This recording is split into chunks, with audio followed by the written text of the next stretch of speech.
Hello and welcome back to my channel Anurag law classes. और आज हम पढ़ेंगे सेल्युलर मैन्युफैक्चरिंग। तो सेल्युलर मैन्युफैक्चरिंग ये एक प्रोडक्शन का सिस्टम होता है जो कि ऑर्गेनाइज करता है मशीन वर्क स्टेशन को या फिर और कोई रिसोर्सेज को एक सेल में या फिर एक ग्रुप में, जो कि बेस्ड होता है उनकी स्पेसिफिक रिक्वायरमेंट्स के हिसाब से। और इसमें एक सिमिलर तरीके के प्रोडक्ट या प्रोसेस को भी एक ग्रुप में रखा जाता है। इसका एम जो होता है, ये ऑप्टिमाइज़ करता है वर्क फ्लो को, रिड्यूस करता है लीड टाइम को, मिनिमाइज करता है वेस्ट को, और ये एनहेंस करता है प्रोडक्टिविटी को एक ग्रुपिंग करके मशीन्स की और ऑपरेशंस की। ये जो सेल्युलर मैन्युफैक्चरिंग है, ये बहुत ज़्यादा यूज़ की जाती है मैन्युफैक्चरिंग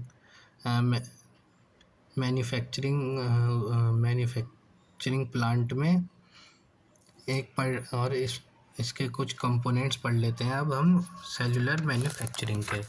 तो पहला कंपोनेंट है सेल फॉर्मेशन। तो इसमें मशीन और वर्क स्टेशन को एक ग्रुप में डाल दिया जाता है और एक सेल बना दिया जाता है, एक तरीके की मशीन और एक तरीके के वर्क स्टेशन का, जिससे कि सिमिलर प्रोसेस और सिमिलर प्रोडक्ट फैमिलीज़ का एक ग्रुप बना दिया जाता है। सेकंड आता है इसमें फोकस्ड ऑपरेशन। तो इसमें जो भी सेल हैं वो एक डेडिकेटेड सेल होता है और हर एक सेल का एक स्पेसिफिक प्रोडक्ट सेट होता है जिसकी वजह से परफॉर्मिंग सिमिलर ऑपरेशन परफॉर्म किए जाते हैं। अब इसमें थर्ड आता है क्रॉस फंक्शनल टीम। तो ऑपरेटर जो होते हैं सेल में, ये टिपिकली मल्टी स्किल्ड होते हैं और ये परफॉर्म कर सकते हैं वेरियस टास्क एक ही सेल के अंदर। अब फोर्थ है इसमें वर्क फ्लो ऑप्टिमाइजेशन। तो ये मिनिमाइज़ करता है मटेरियल हैंडलिंग को और ट्रांजिट टाइम्स को, और ये अरेंज करता है मशीनों को और वर्क स्टेशन को एक क्लोज प्रॉक्सिमिटी में, जिस वजह से वर्क फ्लो में ऑप्टिमाइजेशन आ जाता है।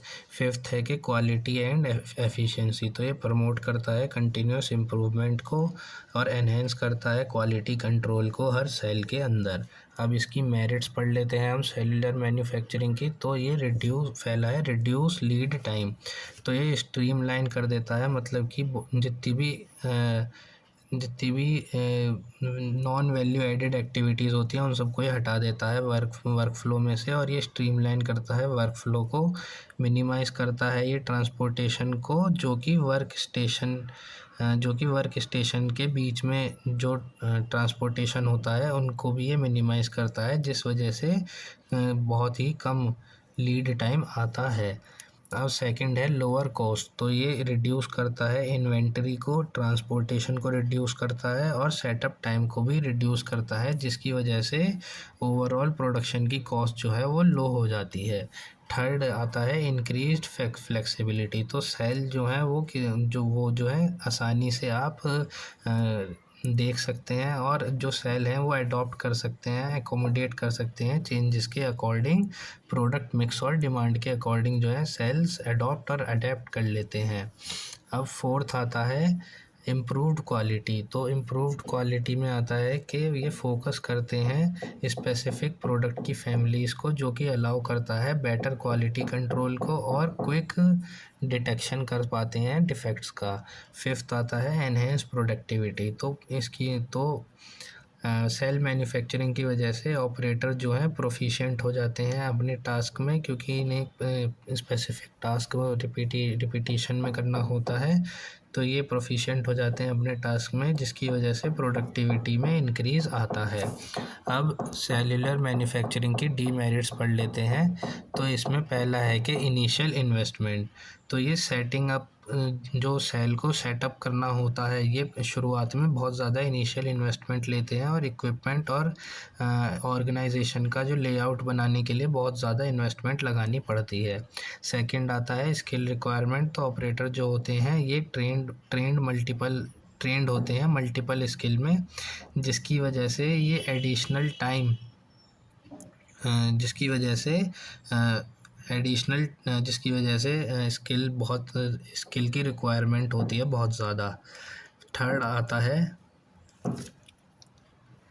थर्ड आता है कि सेल जो होते हैं ये सूटेबल नहीं होते हैं लो वॉल्यूम और हाईली कस्टमाइज प्रोडक्ट के लिए, जिसकी वजह से इनकी एप्लीकेबिलिटी लिमिट हो जाती है। अब फोर्थ आता है मेंटेनेंस चैलेंज। तो ये मेंटेनेंस और रिपेयर जो होती है स्पेशलाइज्ड इक्विपमेंट की, उन्हीं के सेल में होती है, जिसकी वजह से पूरा प्रोडक्ट की लाइन जो है स्टॉप हो जाती है, और जो कि एक चैलेंज बन के आता है लॉजिस्टिक्स के लिए। फिफ्थ है इंटीग्रेशन इशू। तो इंटीग्रेशन इशू में है कि ये कोऑर्डिनेशन और इंटीग्रेशन इसमें करना होता है प्रोडक्शन का और अदर पार्ट्स के साथ कंपनी के, जो कि एक केयरफुल प्लानिंग और मैनेजमेंट की वजह से ही हो पाता है।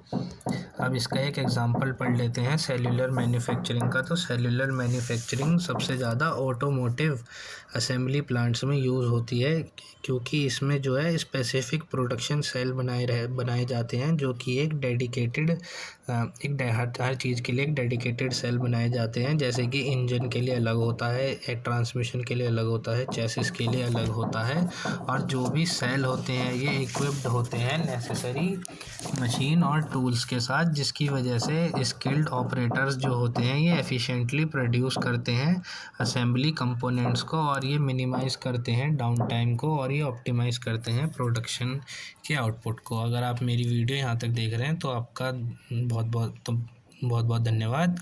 चैनल को सब्सक्राइब कीजिए, वीडियो को लाइक कीजिए। Thank you.